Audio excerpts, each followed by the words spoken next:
set up and ready to go. Today is going to be Ancient Mysteries. I was able to get the stream on Rumble started. The mic is actually turned on, and Beam has started to stream. So now I'm going to go to Beam and check the audio out, make sure it's okay, and go from there. All right, I heard my voice for a second there, so that sounds good. I'm just going to go with that. I want to have some extra time here so that I can actually smoke a cigarette and drink coffee.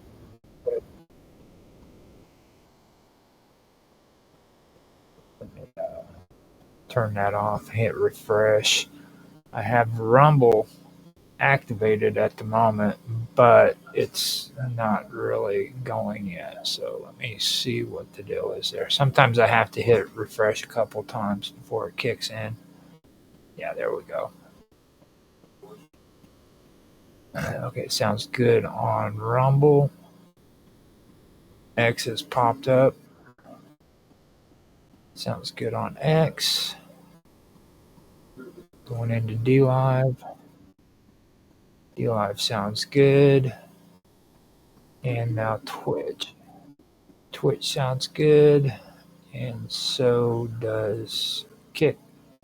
Kick sounds good. Let's see if YouTube is going right.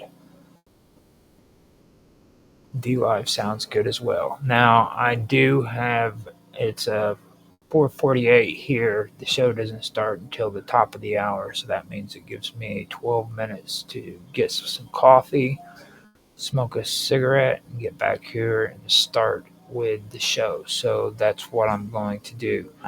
Now, I was debating on what it was I wanted to put on here, but I figured the best thing for me to do is put freaking Mr. Robot's new song out and let it play. It's going to probably loop. I have it on loop, but it's called Echoes of Atlantis. I'm pretty sure you guys are going to enjoy this. So let me put that on and let you guys enjoy it.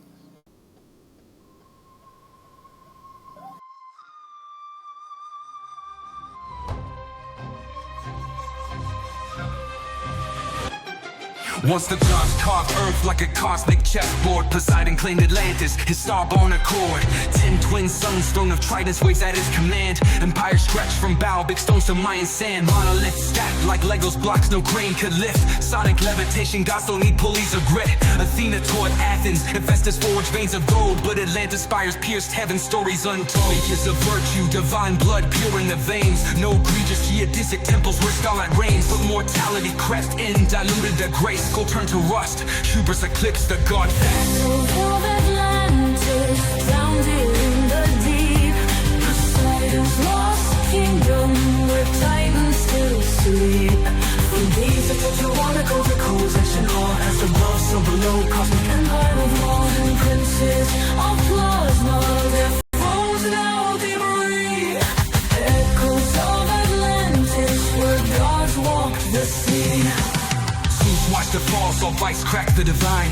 Pyramids hummed warnings, but they ignored the signs. Sky split with fury, tsunami swallowed their pride. Atlantis sang screaming, but blueprints survived. Baalbek's foundation, stones that define modern math. 1,000-ton puzzle, gravity's aftermath. Scholars still baffled how they align the stars. They rode cosmic currents, breaching space-time's bars. Now divers change shadows, where crystal cities gleamed. AI scans the ocean, but truth a half-dream. Dream Freemasons whisper maps in their lodges of lore. Plato's Critias, a metaphor or a war. Echoes of Atlantis, drowned in the deep. Poseidon's lost kingdom, where titans still sleep. From Egypt to Teotihuacan, the codes and all, as above, so below, cosmic empire of laws and princes of plasma. Their thrones now debris. Echoes of Atlantis, where gods walk the sea.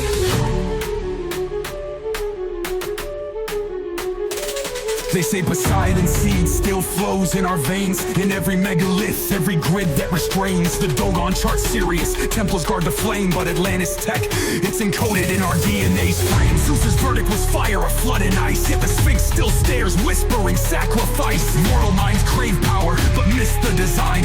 True kings rule through resonance, not bloodline. Now decode the ruins, their psalms etched in stone. A star-born king's empire, now dust and bone. The hall of records buried neath Giza's cold gaze holds anti-gravity schematics from pre-flood days. Crystal engines hummed, organ fueled their might, till pride turned their frequencies dissonant blight. The Anunnaki fled, Mars colonies crumbled. Leviathan's bones in the Mariana rumbled. But Poseidon's ghost rides the Bermuda's mist. Evolve past the greed or drown in the abyss. Tsunamis taller than gods crack continents like eggs. Jungles of Egypt drowned, turned to sand in Poseidon's regret. Mammals shrunk to lapdogs, skies choked by volcanic breath. Waves circled the globe thrice, 3 funerals for death. Up Nephiston, rode the arc of frequencies, not wood. Up tetrahedron ziggurat where anti-grav pulses stood. While Atlantis sank, he spliced DNA and quantum seeds. Stashed them in Göbekley's veins and Indus Valley reeds. Volcanic winter's curse, Zeus hit the reset. Scorched the grids, erased the moon-ringed internet. Noah's not a shepherd, he's a star-born archivist. Cracking hermetic scrolls in caves where mushrooms twist. The survivors crawl from mud with amnesiac eyes. Built new gods from scrap metal and fallen skies. Now desert bones whisper where cedars once soared. Man's just a ghost in Atlantis' holographic horde.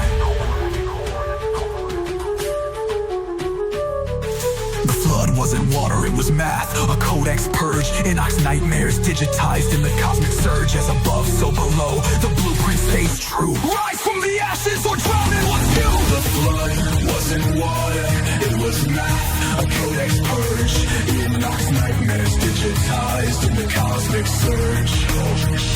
As above, so below, the blueprint stays true. Rise from the ashes or drown in what's you. Echoes of Atlantis drowned in the deep. Poseidon's lost kingdom, where titans still sleep.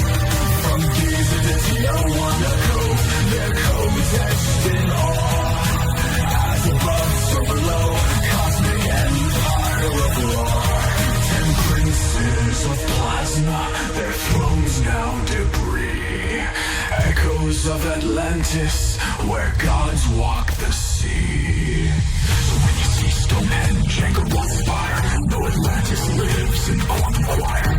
The gods were missed, their mentors in code. Rise from the ashes, or repeat what they owe.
Once the gods carved earth like a cosmic chessboard, Poseidon claimed Atlantis, his star-born accord. 10 twin suns, throne of tridents waves at his command. Empire stretched from bow, big stones to Mayan sand. Monolith stacked like Legos blocks no crane could lift. Sonic levitation, gods don't need pulleys or grit. Athena taught Athens, Hephaestus forged veins of gold. But Atlantis spires pierced heaven, stories untold. Ages of virtue, divine blood pure in the veins. No egregious geodesic temples where starlight reigns. But mortality crept in, diluted the grace. Go turn to rust, hubris eclipsed the god face. Souls of Atlantis, drowned in the deep. where titans still sleep. From these Tetragonical to cold section R, as above so below, cosmic empire of modern princes of plasma, their thrones now debris. Echoes of Atlantis where gods walked the sea. Watch the fall, saw vice crack the divine. Pyramids hummed warnings, but they ignored the signs. Skies split with fury, tsunami swallowed their pride. Atlantis sang screaming, but blueprints survive. Complex foundation, stones that defy modern math. 1,000-ton puzzle, gravity's aftermath. Scholars still baffled how they align the stars. They rode cosmic currents, breaching space-time's bonds. Now divers chase shadows where crystal cities gleamed. AI scans the ocean, but truth a half-dream. Dream Freemasons whisper maps in their lodges of lore. Plato's Critias, a metaphor or a war. Echoes of Atlantis drowned in the deep. Poseidon's lost kingdom where titans still sleep. From music to Tetragonical to cold section R, as above so below, cosmic empire of laws and princes of plasma, their thrones now debris. Echoes of Atlantis where gods walk the sea.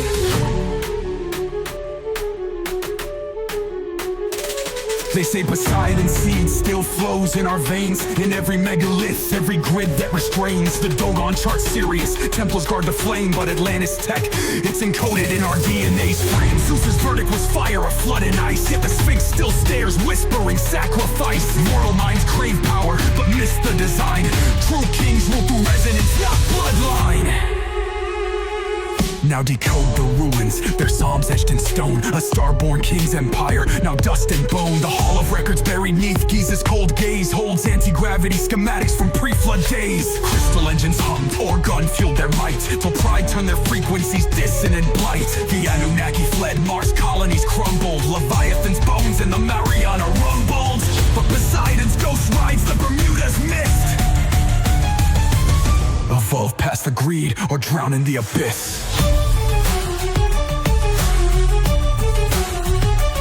Tsunamis taller than gods, crack continents like eggs. Jungles of Egypt drowned, turned to sand in Poseidon's regret. Mammals shrunk to lapdogs, skies choked by volcanic breath. Waves circled the globe thrice, 3 funerals for death. Up Nabistim, rode the arc of frequencies, not wood. Up Tetrahedron ziggurat where anti-grav pulses stood. While Atlantis sank, he spliced DNA and quantum seeds, stashed them in Göbekley's veins and Indus Valley reeds. Volcanic winter's curse, Zeus hit the reset, scorched the grids, erased the moon ringed internet. Noah's not a shepherd, he's a star-born archivist, cracking hermetic scrolls in caves where mushrooms twist. The survivors crawl from mud with amnesiac eyes, built new gods from scrap metal and fallen skies. Now desert bones whisper where cedars once soared. Man's just a ghost in Atlantis' holographic horde.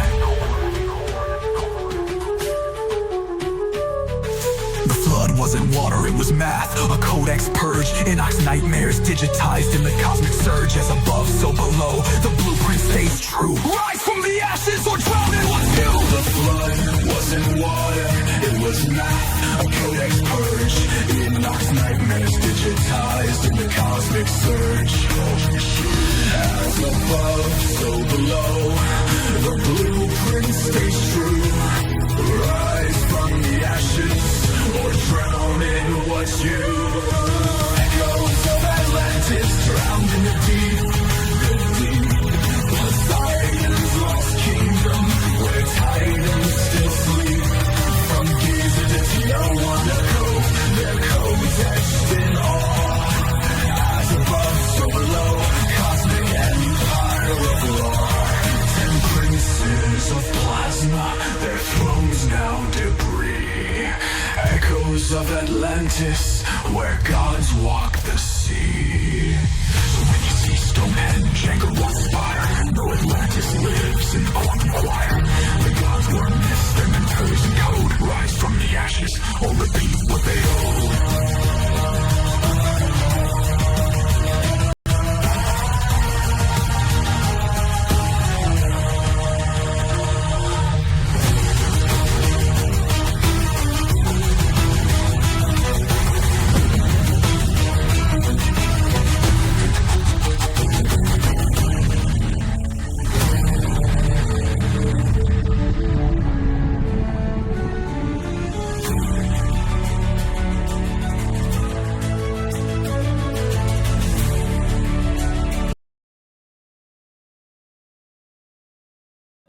Okay, so I was able to play all of that except for the last few minutes, and that was because the top of the hour is here, so it is time to get on with the episode. Now, last week I had been talking about Melkort, and I wanted to get a little bit more into him.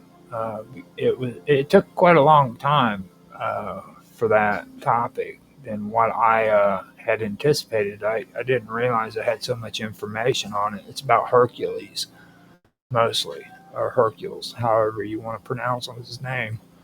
But it was pretty interesting having to do that last episode and get through that because I didn't know how much information I had on him until just then. So, with that being said, I'm going to start talking about, getting back into the topic and talk about Melkort again. Now, in Greek mythology, Melkort was often equated with Hercules, like I had just said. Um, and he was the great hero of God and strength. Everybody should know that. He's real popular in modern day entertainment. If you haven't noticed, he's on a lot of movies. So both gods shared similar characteristics, like I mentioned last week, including their association with strength, bravery, and protection. Now, the Phoenicians identified Malchor with Hercules, and some Greek sources describe Malchor as a Phoenician version of the hero. Now, the worship of Malchor spreads beyond Phoenicia, especially to Carthage, where he's known as Baal Haman. Okay, he was a god of both life and death, and he was associated with resurrection and renewal. Now, just as I was ending last episode, I mentioned that about the whole resurrection and renewal thing. As I read through this, you'll notice that resurrection comes up quite a bit. And I wanted to point that out because a lot of people believe that, like, Christianity with Jesus was the first religion that actually mentions resurrecting someone from the dead, and that isn't the case. Most of the time, when you hear it, you'll hear people talk about Egypt, but it wasn't just Egypt either. This was something that was common all over the globe, basically. And you can see it in a lot of the older religions, like the Indo-European and the Indo-Aryan traditions or linguistics. This is one of the reasons why I've wanted to incorporate the Indo-European linguistics and the Indo-Aryan linguistics into a lot of this as much as possible. I'm also doing a more in-depth uh, reading of this stuff too on Wow Talk. And the reason why I wanted to do it on Wow Talk was because when it comes to ancient mysteries, I want to keep it more in a time zone that is before the year zero, which is basically in the BCE era. That's just my personal preferences. I've mentioned this before. I don't know if it was on here or not, but I know I've mentioned it either on here or on Wow Talk. But that's the reason why I put that on Wow Talk because it relates more with the Nordics as well as Hungarian folklore, which is after zero in the ADE era. So that's the reason why I did that. So if you want to hear more about that, you can go on and check out the streams that I do for Wow Talk, which has more of the Indo-European / Indo-Aryan stuff, but which is older too. Don't get me wrong, but it also incorporates Nordic folklore as well as Hungarian folklore that kind of went on into modern day history. So I just wanted to put that out there and let you guys know about that. But my whole point is yeah, this whole thing about resurrection goes a lot farther, and it involved a lot more religions than just Christianity or the Egyptian religions. There's a lot more that you can find that subject about. And renewal, you'll find renewal everywhere. It's amazing how much that was an important part of the ancient world. So now the Phoenicians and the Carthaginians built temples to them. That would be Baal Haman or Malgart or Malkert. And his cult played an important role in the religious and political life of these societies. Now, while Poseidon and Malcathras are distinct in their mythologies and cultures, there are some connections between them. Both Poseidon and Malcathras are both sea gods, though Poseidon is more broadly known as the god of the sea and oceans in Greek mythology, while Macarthus was a more localized Phoenician deity. Now, the sea was central to both the Greek and the Phoenicians, as both civilizations relied heavily on maritime trade and exploration. The Phoenicians and Greeks had significant cultural exchanges, and gods like Malcarthus and Poseidon may have been seen as similar figures by these two cultures. For example, the Phoenician Malcourt or Malgard was sometimes identified with the Greek Hercules, just as Poseidon was a part of the wider Mediterranean sea god tradition. You see, now Sidon, as a major Phoenician city, had close ties to the worship of gods like Malcathras. Phoenician religious practices often focused on deities that governed natural forces like the sea, and Malcathras was seen as a protector and patron of cities, much like Poseidon was to the Greeks. Now, while Sidon is not a deity itself, it is a culture. It is a culturally significant city in the Phoenician mythology. It's closely associated with gods like Malcathras and other sea deities. Now, as the Greek god of the sea, Poseidon holds dominion over all water bodies and natural disasters. He plays a central role in Greek mythology.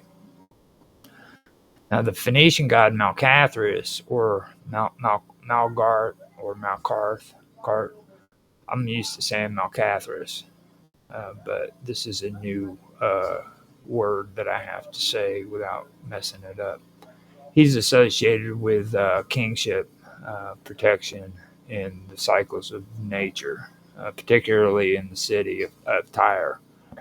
And I know some people say Tyre. I usually say Tyre. His influence spread throughout the Mediterranean, which included Carthage as well. Now, the myth of Uranus and Uranus's emasculation is what I want to get into now. That's probably where I'm going to end off with the whole thing, finishing off Malcathras. But the myth of Uranus and his emasculation is a crucial part of Greek mythology, specifically in the context of the creation myths. Now, it is described in several ancient texts, including Hesiod's Theogony and Apollodorus's library. Now, Uranus was the primordial god of the sky and one of the first beings to emerge at the beginning of the cosmos. He was the son and husband of Gaia, the earth. And together they had a lot of children, which included the Titans, the Cyclops, and the Hecatocaries. The Hecatocaries, or the Hecatares, is how I usually say it. hecatoncheires is how it's really weird trying to pronounce that, but I usually call it the hecatoncheires or shit like that. Um, Now, when I first heard that word, I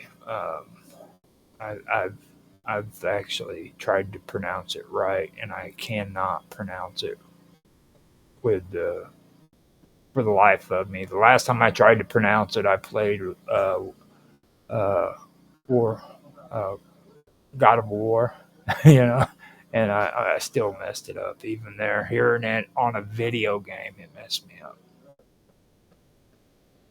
But anyhow, those were their children.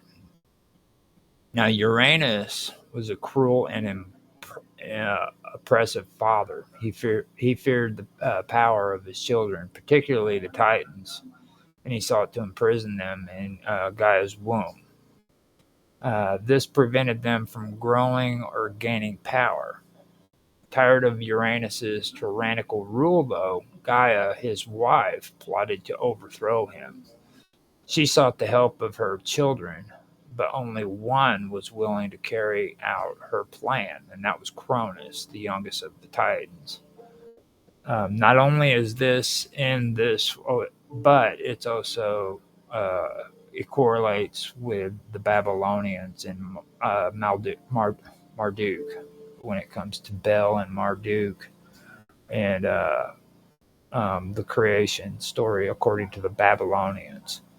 Now, Marduk is supposed to have slayed Tiamat, but there's also the Apsu. Okay, and the Apsu was the father of all of these gods, and Bel was the one who murdered him. So you see that happening in the Babylonian tradition, and don't get this mixed up either, because I've mentioned this before, and I want to mention it again. There is a difference between Assyrian mythology or religion and Babylonian religion, just like there's a difference between those two and the Sumerians. There's a time difference that took place there, as well as it being a totally different empire altogether. So don't get those things mixed up there, because people have a tendency of doing that, and ever since I've started, paying attention to the streams on YouTube and other platforms that discuss this topic, um, that gets kind of saturated together, where people really aren't understanding that these are different time periods with different beliefs. And the Babylonians had their own separate belief system, just like the Assyrians did, even though they intertwined with one another. They did intertwine, but they were two separate belief systems, just like them and the Babylon or the Sumerians. Okay, Sumerians is completely different. That one goes even farther back, and it's not the same. It's just like with the Phoenicians and the Assyrians and the Babylonians. Their ideas kind of blended together as time went on, but they're not the same. You know what I mean? Just keep that in mind when you remember that. But you can hear what was just read about Kronos being the youngest and turning against his father, which is Uranus. So that goes even into the Babylonian myths with Bel, as well as Marduk. To be honest with you, so you can kind of see that correlation right there as well. And Cronus was, like I said, the youngest of the Titans, and Gaia fashioned a sickle made of adamantine. It's a hard, indestructible metal that's um, uh, usually not used in the ancient world, which is something that was interesting to me, because during during that time period, people were really wanting to hunt down and gather steel swords and stuff like that. That was like the weapons of the gods, you know. So um, that's something that really sticks out to me. That this sword was made out of adamantine, which is a really hard metal to come by. And Cronus uh, ended up having this sword given to him by his mother Gaia, uh, urging him to castrate Uranus and take his place as ruler of the universe. So Cronus waited for the right moment. One day, when Uranus came to lie with Gaia, he descended on her, and Cronus ambushed him. Cronus attacked Uranus using the sickle to castrate him. He struck Uranus's genitals, cutting them off completely.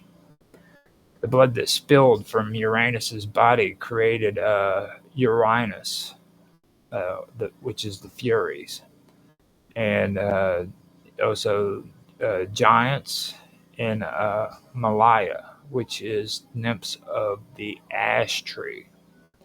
Now, nymphs of the ash tree is something that's interesting that stuck out to me too, because like the ash tree is actually supposed to be the world tree for the Nordics, or the Nords up north with the Vikings and everything. Um, and that is what really sticks out to me. I'd just done an episode where I'd covered this, where Odin was supposed to have hung himself on the ash tree so that he could acquire divine understanding. And right here it says nymphs of the ash tree. And the ash tree is something that's interesting. I was just in chat with somebody on a Skype group, and a proverb had popped up where it mentioned ash as well. And this is really interesting stuff. This really dives into the not only this but also the Indo-Aryan, Indo-European linguistics groups. You know, so I just wanted to point that out. And with that being said, I'm going to start over that sentence and stuff and go back over that. He struck Uranus's genitals, cutting them off completely. The blood that spilled from Uranus's body created the Erinyes, which is the Furies, giants, and the Malai, nymphs of the ash trees, as some versions of the myth suggest. Okay, so just some of the myths, versions of the myth suggest this. So that could be the Indo-European influence that came into the myth. That, and there's other versions, but that's cool. So Uranus's emasculation was not just a physical attack, but also symbolized the overthrow of the primordial powers, shifting the balance of the customs. Now, this is where I want to also make a note and say that the Erinyes, often known as the Furies, are a group of ancient deities in Greek mythology who personified vengeance and punishment. Now, their role is primarily to avenge crimes, particularly those involving familial transgressions, such as murder, betrayal, or the breaking of oaths, things of that nature. Now, Erinyes are often depicted as terrifying, relentless figures who pursue justice with an unyielding and fearsome intensity. Now, the Erinyes, or the Erinyes' origins, varies depending on the myth, but the most common version is that they were born from Gaia, which is the earth, as a result of the bloodshed caused by Uranus, who's the sky god.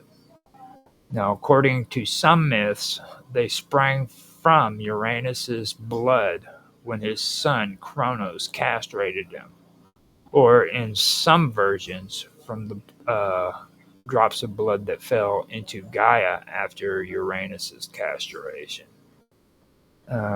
Another tradition suggests that the Uranus were born from the union of Nyx, which is night, and Erebus, which is darkness. Now, this is strictly Indo-European and Indo-Aryan tradition.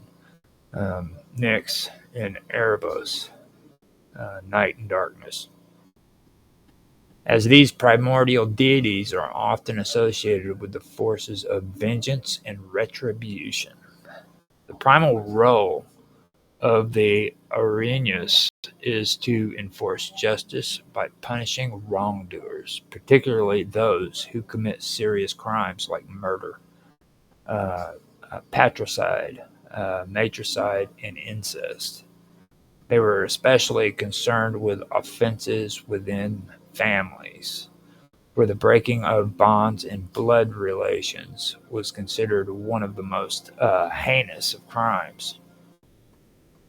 The Arrhenius, or the Arrhenius's pursuit of vengeance was relentless and unyielding, often driving the guilty party to madness or despair. The Arrhenius were seen as agents of divine retribution. Their main purpose was to punish those who had committed immoral acts, especially those involved in familial harm, like I just said. They would track down the offenders and torment them with unrelentless pursuit. This role often portrayed them as embodiments of divine justice, ensuring that no one could escape the consequences of their actions. The Arrhenius are most famous for their role in avenging a murder. They were particularly concerned with crimes like killing a family member or violating sacred oaths. When a murder occurred, especially within a family, the Arrhenius, or the Arrhenius, Arrhenius, Arrhenius, there we go. Erinyes. So Arrhenius. The Arrhenius would appear to avenge the bloodshed. They were relentless in their pursuit of justice, no matter how long it took. The Arrhenius were often depicted as terrifying figures who could bring madness upon those they pursued. Their pursuit was relentless and could drive the guilty to insanity, which is a key theme in Greek tragedies, especially in plays like Aeschylus or Orestia, is where the Arrhenius torment Arestes after he avenges his father by killing his mother. Clytemnestra, yeah, his mother, Clytemnestra. Okay. So the Arrhenius were often depicted as fearsome and terrifying beings. Now, this would be having snakes for hair is one of their most distinct features. It symbolizes their connection to death and destruction. Now, the snake's hair, that might sound familiar. Medusa. Just so you guys, I don't know if anybody in today's world remembers Medusa, but she was one ugly chick. Supposed to have been beautiful at one time. Then she was cursed. And she had snake hair after that. But that is supposed to relate to death and destruction. The Arañes's eyes were often portrayed as burning with fury, symbolizing their anger and vengeful nature. Their attire was typically dark or blood-stained, signifying their association with death and vengeance. Some depictions show the Arañas as with wings, further emphasizing their relentless pursuit and swift vengeance. In some myths, they are also described as having a terrifying voice capable of or of shrieking and wailing as they pursued their quarry. Terrifying voice capable of shrieking and wailing as they pursued their quarry. Now, while the Arañas are typically depicted as a trio, the most common names for the three Furies are Electo, the relentless one, who was associated with anger and punishment. She was often seen as the most active and merciless of the three. Then you have Megara, the jealous one, who was associated with envy and vengeance. She was often depicted as punishing those who committed crimes out of jealousy or greed. And then you have Tisiphone, the Avenger, who was primarily concerned with punishing crimes involving murder, particularly within families. These three were the primary figures, though in some accounts there are additional Furies or variations of their names and roles. The Arañas play a central role in several key Greek tragedies where they are portrayed as both agents of justice and harbingers of madness. One of the most famous representations of the Arañas comes in Aeschylus' trilogy. Aeschylus' trilogy. The Oresteia, that's the Oresteia, and Aeschylus is Aeschylus. The first play, Agamemnon, the Aeneas, began to pursue Aristeus after he kills his mother, which is Clytemnestra, to avenge the murder of his father, Agamemnon. The Arañas relentlessly pursue Aristeus through the trilogy, driving him to madness. In the final play, Eumenides, the Arañas are transformed from vengeful figures to protectors of justice after Athena intervenes and establishes a court of law to adjudicate the case. The Arañas are eventually appeased and become the Eumenides, or the kindly ones, symbolizing the transformation of vengeance into legal justice. The Arañas also appear in various other works of Greek tragedy, such as those of Sophocles and Euripides, where they are invoked as agents of divine justice and their role in the lives of mortals is explored. So right here you have a place within the Greek stories where you see vengeance being transformed from vengeance into justice. So originally, justice was actually a form of vengeance where you took vengeance on people in your family who were murdered, and that eventually was changed from vengeance into justice. I was talking to someone here recently, or a couple people here recently, where I was pointing out the fact that in my series that I've been doing, and I haven't been scheduling them on a regular basis, but I do work on it. It's here on the Wonderful World of Weirdness. It's called Into the Abyss, and I've been working on that because I wanted to point out some of the stuff that involves, philosophy, and how philosophy actually stems from all of these old folklores and all of these old legends that come from the ancient world.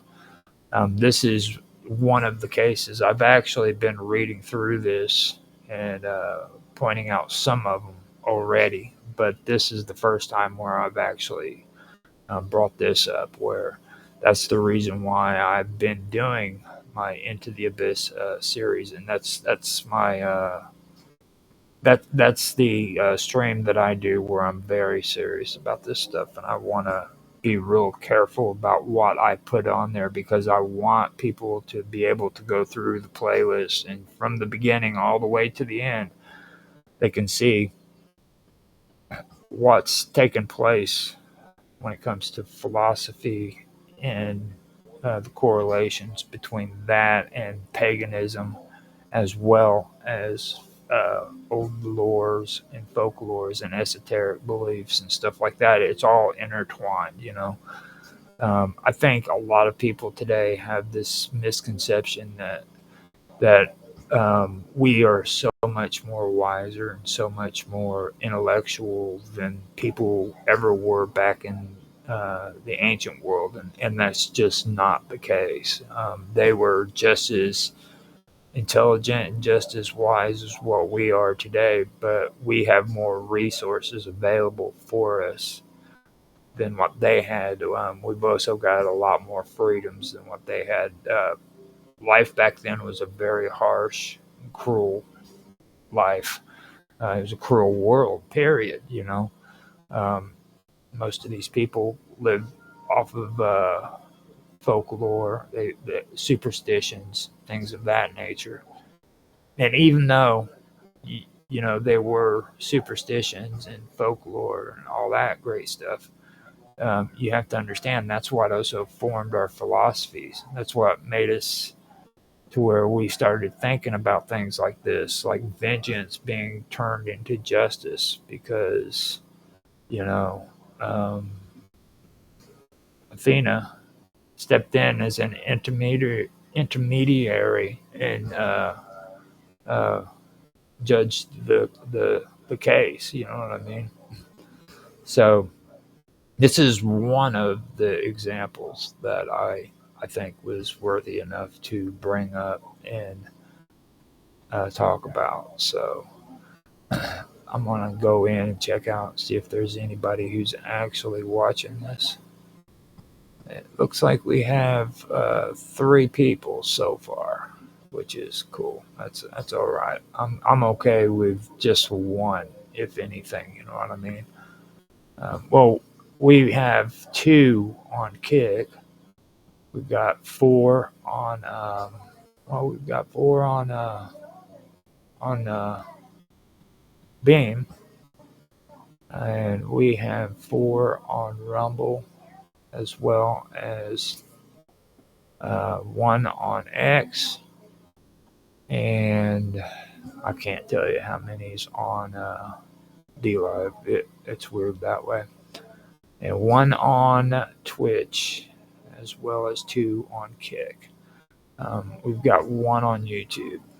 So I want to say thank you to everybody who is on there. Supposedly, according to Rumble Studio, there's only 3, but we'll go with that. With all those cool people, man. And we had a heart and a thumbs up from Moss 2004. Thank you for that. That was on Beam.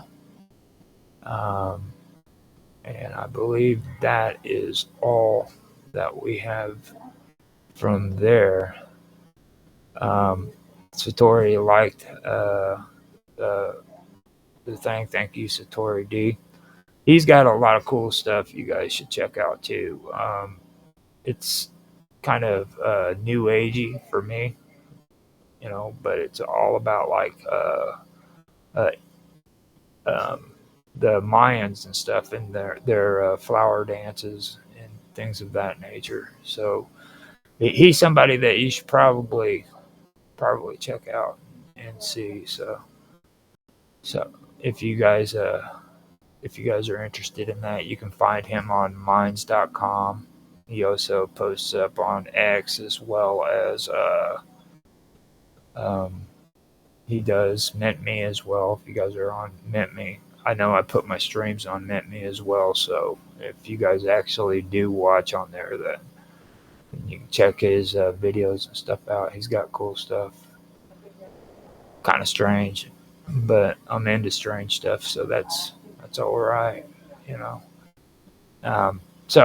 With that being said, I'm gonna shut up now. I wanted to do shout outs, but I want to also get back into this. I am so freaking close to finishing where all my notes are, and I've still got to do some more of it. I've got tons of this stuff that I need to go through.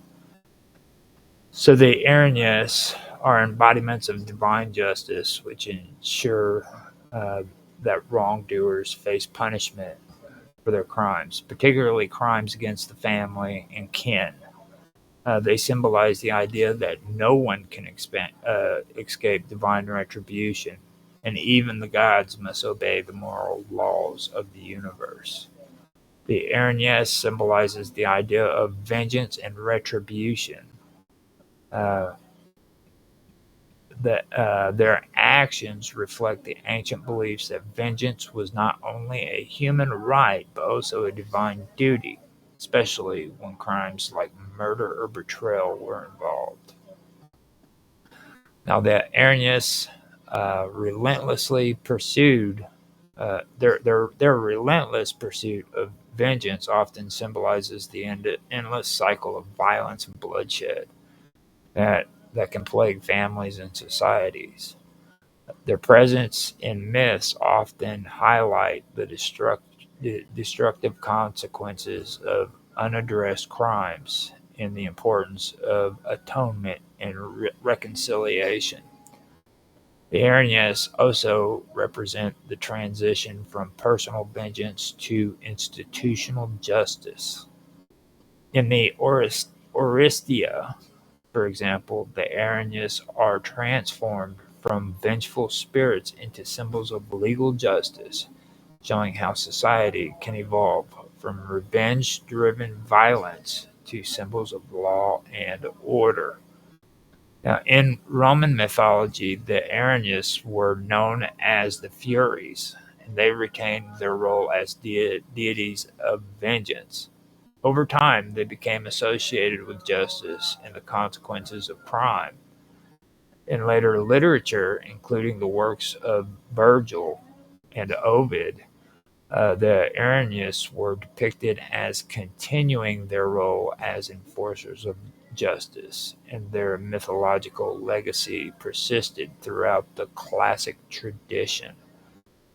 In later Christian theology, the Aranyas, or the Furies, were often reinterpreted as figures representing sin, punishment, and the torments of the damned, further cementing their role as agents of divine retribution. Okay, so after that long and breathy note that I wanted to point out, I'm going to get back to the castration, which is the coolest part. I want to talk about Uranus and castration. So after the castration, Uranus fell into the heavens, or fled. He fled. Uranus fled into the heavens, where he would remain distant from Gaia and his children. Kronos, having taken control, became the new ruler of the universe. He, Hera, Poseidon, Demeter, Hestia, and Hades. This coincides again, like I said, with the Babylonians, with Marduk. Marduk defeated Tiamat to take and become the head of the pantheon, the god above all of the other gods. A lot of the older gods that were believed in earlier, that were Sumerians, they were considered nameless gods, and those nameless gods were demoted. Um, I am really trying to distinguish Bel, but Bel to me would probably be the Babylonian interpretation of Enki, but I could be wrong, to be honest. It could be Enlil. I'm wanting to look at that a little bit closer, but Enki to me is who the father of Marduk would have been, and that's Bel, but he would have also been Enki before then. Um, and he is the one who was supposed to have killed Apsu, which was the father of all of the deities before he was murdered. And the weird part about all of that was that it was Tiamat who had him murder Apsu. Okay. And then she became angered because her children murdered Apsu. So, uh, of course, Marduk ends up murdering her. So it's kind of weird how that played out. But that is what resonates with this story about Uranus and Kronos castrating Uranus. There's very, very similar, close similarities there. So now Uranus's severed genitals were thrown into the sea, according to the myth. From the foam that formed around them, Aphrodite, the goddess of love and beauty, emerged. Now, this is the well-known birth of Aphrodite's myth, symbolizing the idea of creation emerging from chaos. And you also have to understand at this point that the birth of love was created out of the blood from Uranus's ball sack. So, just putting it out there so that you guys understand that, it's very, very important to understand this, and that's very that's very metaphoric, just so you understand. Okay. Okay. So Uranus's castration represents the end of the primordial chaotic reign and the rise of a new generation. The act symbolizes the transfer of power from one era, the reign of Uranus, to another, the rule of Kronos, and later Zeus. This myth also highlights the theme of intergenerational conflict, a recurring motif in Greek mythology, which is also in other ones. The Christians say that the son will rise up against the father, and there's different belief systems that also carry that motif. So it's not just within the Greek mythology, it's in other cultures as well.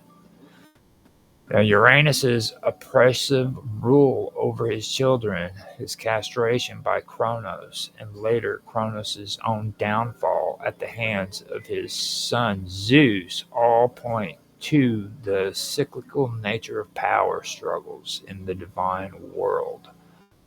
The myth shows how creation can emerge from destruction. While Uranus's castration is violent and destructive, it leads to the birth of Aphrodite and the eventual reshaping of the world order.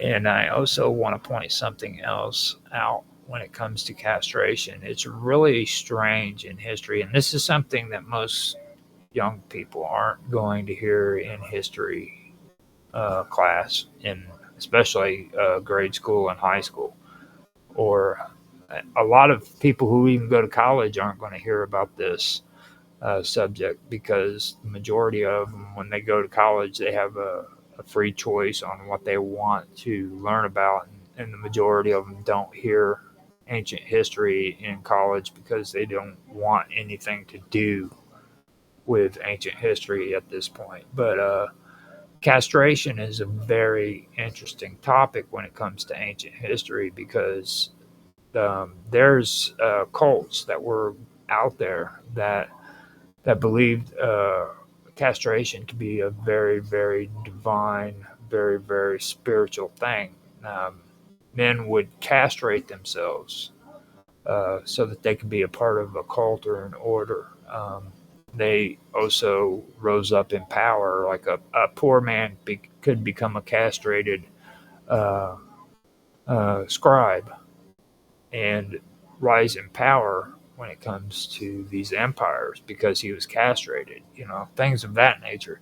I do want to kind of get more into that because of that subject alone, but I will hold off on that later because I still do have to pull up the notes of everything that me and Karma covered previously in this subject. I've gotten to most of them, but I believe this castration is where I ended up uh, where I ended up stopping on a lot of it. But I am going to finish this out, and I want to have more of a discussion about this because this is a very, very mysterious topic to be bringing up. They've got entire freaking monument. Like if you go to museums, there's a museum that has this uh, like this pool with all these symbols around it. And that pool just by itself, this is a huge pool that's sitting in the middle of the freaking display area. And this whole pool represents nothing but the castration of Uranus. And that's completely freaking insane, dude. So with that, I will continue to talk about Uranus. So Uranus's role in the mythology diminished as after his castration, as Kronos and later Zeus became the central figures in the divine hierarchy. In essence, Uranus's emasculation by his son Kronos marks the end of one divine reign and the rise of another, symbolizing themes of generational conflict, the shaping of cosmic order, and the violent yet creative forces of change in the world. Castration in the ancient history was a practice that held profound symbolic, religious, and social significance in various cultures. It was not merely a physical act, but often represented power, dynamics, cosmic order, and divine intervention, and ritualistic symbolism. As previously discussed, the castration of Uranus by his son Kronos is one of the most famous mythological events in the Greek cosmology. Uranus, as a primordial god, was seen as uh, as an oppressive figure who prevented his children from growing or gaining power. Now, his castration by Kronos symbolizes the end of the old tyrannical rule and the establishment of a new order where younger generations like Kronos and later Zeus would rise to power. Now, the act of castration symbolized the shifting of divine authority from one generation to the next, too. It was a violent but necessary act to allow the future gods to ascend. Despite the violent nature of the act, it led to the creation of Aphrodites, too, born from the foam that emerged from Uranus's several severed genitals. This demonstrates the dual nature of castration in myth. While it also involves destruction, it also facilitates new creation and order. In the myth of Attis, a young a youth loved by the goddess Cybele, Attis castrates himself in a fit of madness, which results in his death. His self-castration, his self-castration was seen as an act of ritual sacrifice, symbolizing the rejection of worldly pleasure and the renunciation of personal identity. In Cybele's cult, Attis's death and rebirth was associated with the cycle of the seasons, highlighting the connection between fertility, death, and rebirth. In Mesopotamian mythology, particularly in the myth of Ishtar's descent to the underworld, the fertility goddess Ishtar undergoes a symbolic castration, which can be seen as representing the loss of her power and her transformation. This mirrors the theme of cyclical renewal and death. Enki, a god of wisdom and water, also played a role in several myths that involve transformation through emasculation or loss of potency. In ancient Semitic religions, such as those practiced by the Canaanites and the Phoenicians, castration was sometimes part of religious rites. Eunuchs served as high priests in temples, often seen as more pure or devoted because they had removed themselves from earthly desires and were fully dedicated to the divine. The practice also symbolized the separation from worldly power and the transcendence of physical needs in favor of spiritual focus. In ancient Rome and Greek, castration had both practical and symbolic roles. Eunuchs were often used in royal courts, particularly as servants, advisors, or guards in harems, because their lack of sexual desire was thought to make them more loyal and trustworthy. In Rome, they were also used as performers in the theater, where their voices could be trained to create unique vocal sounds.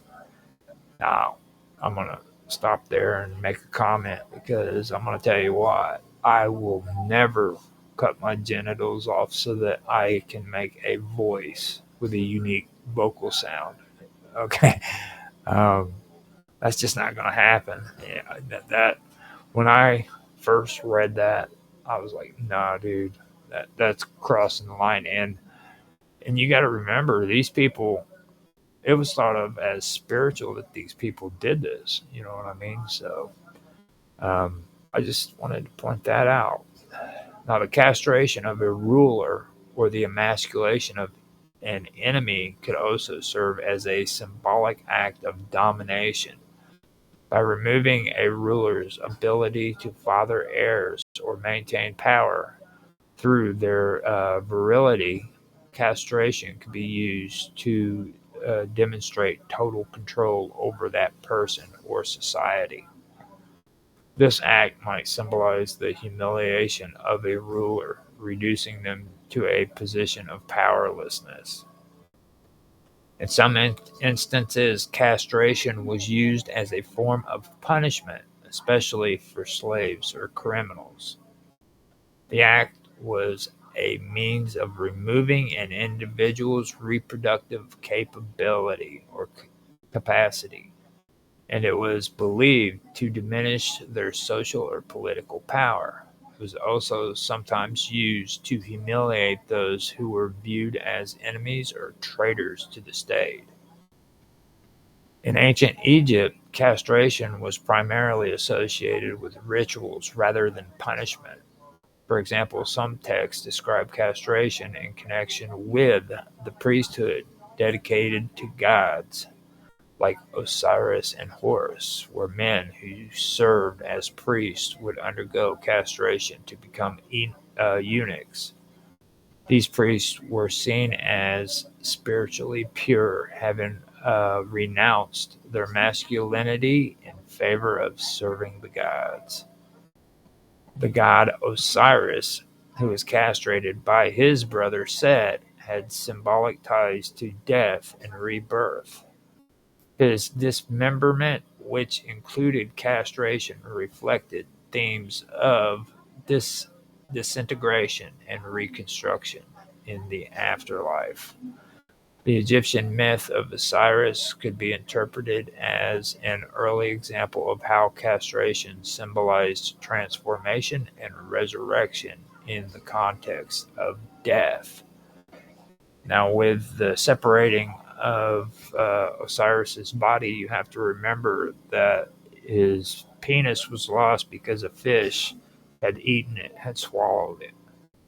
And whenever they had put him back together, he was put together with out his actual penis and brought to life. So that's something there that I wanted to point out, just so that it can be pointed out, because this is about castration that we're discussing. Now, in Hinduism, the concept of castration or emasculation is sometimes linked to the renunciation of worldly attachments and spiritual liberation. Some ascetic practices involve self castration as a means to transcend earthly desires and gain spiritual power. In Buddhism, while castration was not commonly practiced, eunuchs and celibates were seen as individuals who had renounced the desire for worldly attachments, including sexuality, in favor of spiritual enlightenment. The act of renouncing worldly desires was a key component of Buddhist teachings, and castration, in some instances, could symbolize the extreme rejection of desire. In many myths, castration was linked to the overthrow of a powerful figure. The act of removing a ruler's virility often symbolizes the end of a reign and the rise of a new power. For instance, Cronus's castration of Uranus represents the fall of the old generation of gods and the rise of the Titans. Now, here I want to also make another note so that we can go over some of this. The fall of the old gods and the rise of the new Titans is a prominent theme in various mythologies, especially within Greek mythology, where it represents the cyclical patterns of generational struggle for power and dominance among deities. Now, the old gods typically refer to the primordial deities. The Titans or other early gods are represented are the ones who represent fundamental cosmic principles. Okay, now the new gods, often known as the Olympian gods, emerged to overthrow the old order. Establishing a new divine hierarchy. In Greek mythology, the first beings were the primordial gods, who represented the fundamental elements of the cosmos. They emerged from chaos, which is the void, gave birth to the first divine principles. Now, this kind of goes with what I was talking about with the Sumerians and their nameless gods. Like Enki is actually Lord of the earth, and Enlil is Lord of the sky. Okay, then you had On, which a lot of people started calling Anu. On is nothing more than heaven, basically. On is heaven, and then Anu was like adding the new on top of On in order to make it more of a deity. So you had nameless gods, and when the Babylonians came along, they wanted to give names to those deities, so they gave those deities the names, and then those old nameless gods were demoted. So that was kind of what was taking place, and this is what is being discussed here when it comes to this in a sort. You see what I mean? The primordial gods represented the fundamental elements of the cosmos. Um, they emerged from chaos, which is the void, and gave birth to the first divine principles, and that would be Gaia, Earth, the personification of Earth. Then there's Uranus, who's the sky, and he's the personification of the heavens. Then you have Pontus, okay, and he's the sea, the personification of the sea. And then you have Tartarus, the deep abyss, often considered the primordial god of the underworld. Now, Eros is love, okay, the primordial force of attraction, often seen as the force that drove the creation of life. Now, these deities were considered the first rulers of the cosmos, giving birth to later generations of gods, including the Titans. However, their reigns were not permanent, and they were often overthrown or replaced by more anthropomorphic deities. The Titans were the children of Uranus and Gaia, and they were powerful gods who ruled the universe before the Olympians. They were often depicted as giants or immense beings with godlike powers. The Titans were led by Kronos, the youngest and most ambitious of the Titan children. Now, Kronos was the god of time who eventually overthrew his father, Uranus. And after Kronos, you had Rhea, which is Cronus' sister and wife, mother of the Olympians. And right here, you'll see that the incest is there. Like among these gods, Rhea was Cronus' sister as well as his wife, just like Gaia was um, Uranus's wife as well, as sister. So you got that going on. So it's something else that is kind of a controversial discussion when it comes to people who discuss ancient history, but it is there. You know what I mean? Then you have Hyperion, the Titan of the sun of the sun. Okay. Then you have Iapetus, the Titan associated with mortality and craftsmanship. And of course, you have Prometheus, the Titan who defied Zeus to bring fire to humanity.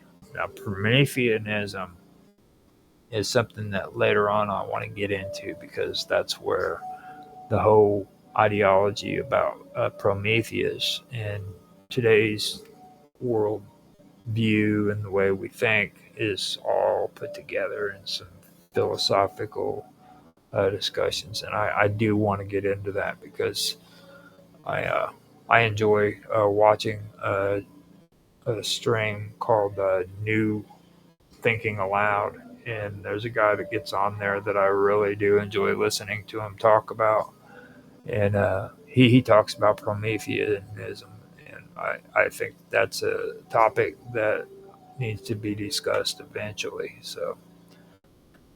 Now, the transition from the reign of the Titans to the reign of the Olympians is symbolized by the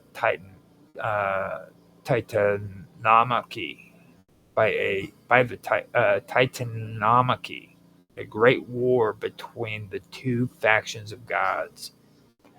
The Olympians, led by Zeus, the son of Kronos, waged war against the Titans, who were led by Kronos himself. The Olympians were supported by their siblings, such as the Hera,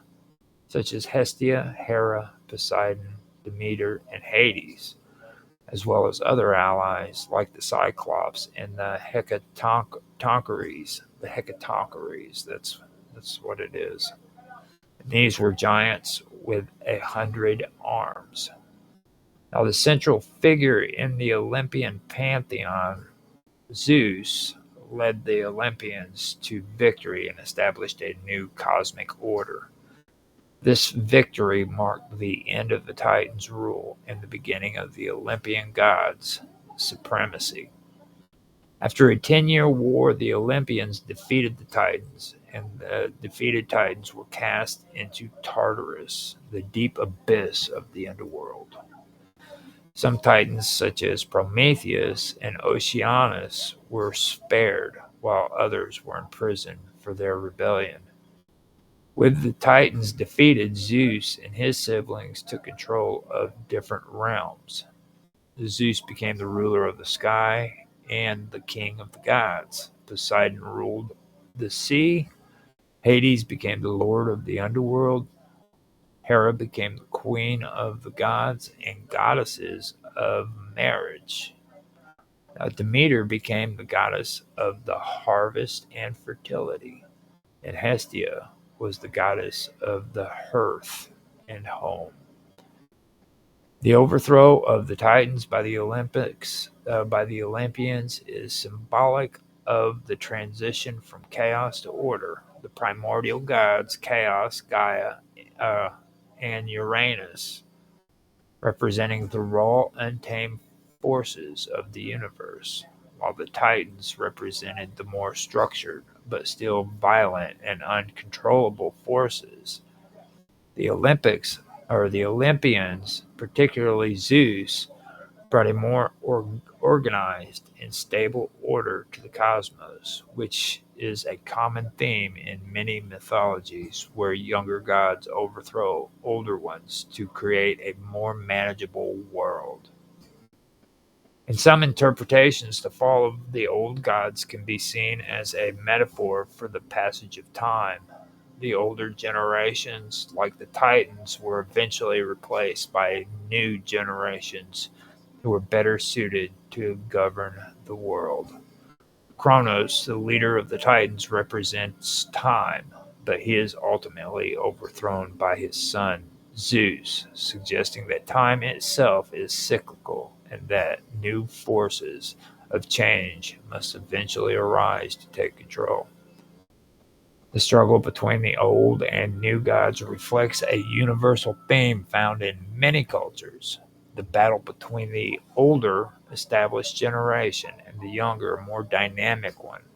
This reflects the changing nature of power and the inevitable rise of new ideas, leaders, and forces.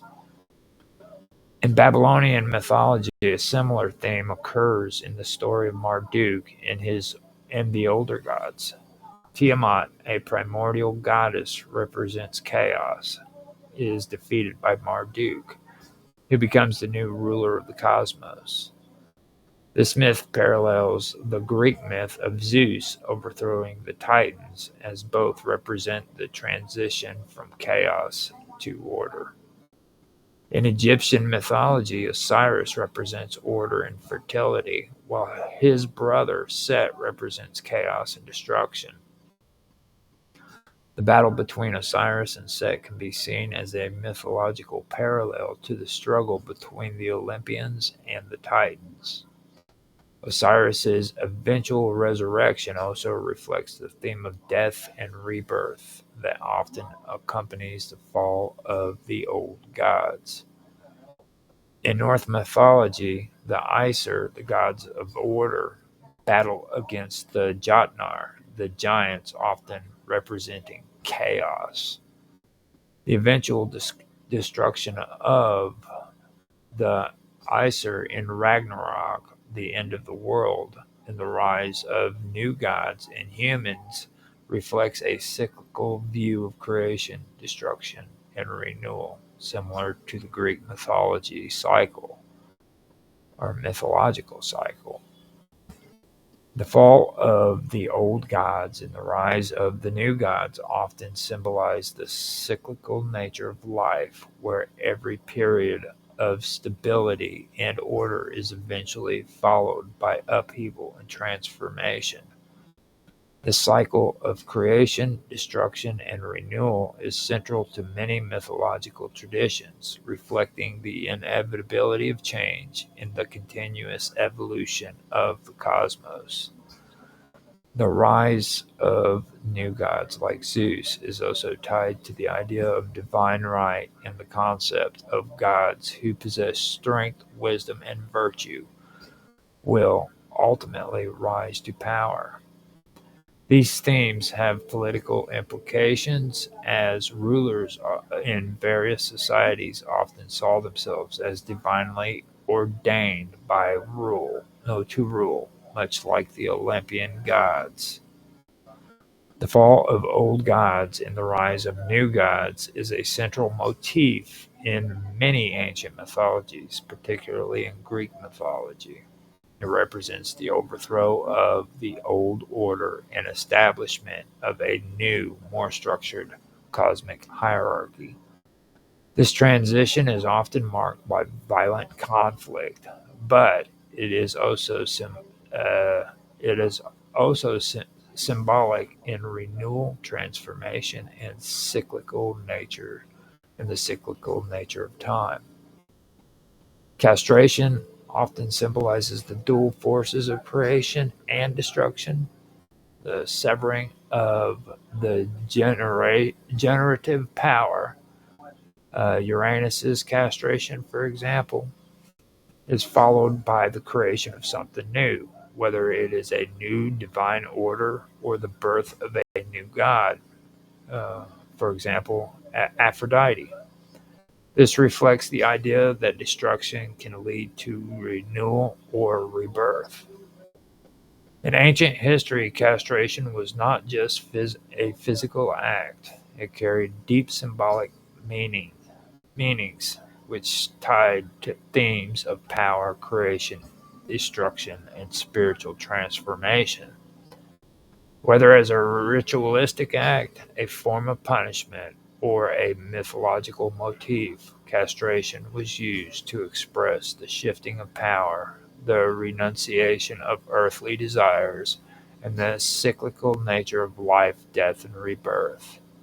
It was a potent symbol in the ancient world, often linked to the complex relationships between gods, kings, and their followers. And with that, I think I am done. I will come back with some more later on. I ran out of notes, I ran out of conversation pieces. But this is some of the stuff that I have gathered. I have more, but I just have to pull it all together and get it going. And I will be back next week to continue where I left off. I hope you guys did enjoy. If you did, do me a favor and like, comment, share, whatever, leave a comment at least. Let me know your thoughts on anything that's being discussed here. I love to have conversations with people on the internet in the comment section. Doing it in chat's cool too, but it's not the same as having a good conversation in the comment section. So leave me some comments, man. Let's have a conversation about this stuff. I think it's cool, and if you think it's cool too, then we've got something in common. So uh, now that I have mentioned all that, I guess this is a good time to end the stream. I hope you guys enjoy, and I will talk to you about this stuff next week. Bye.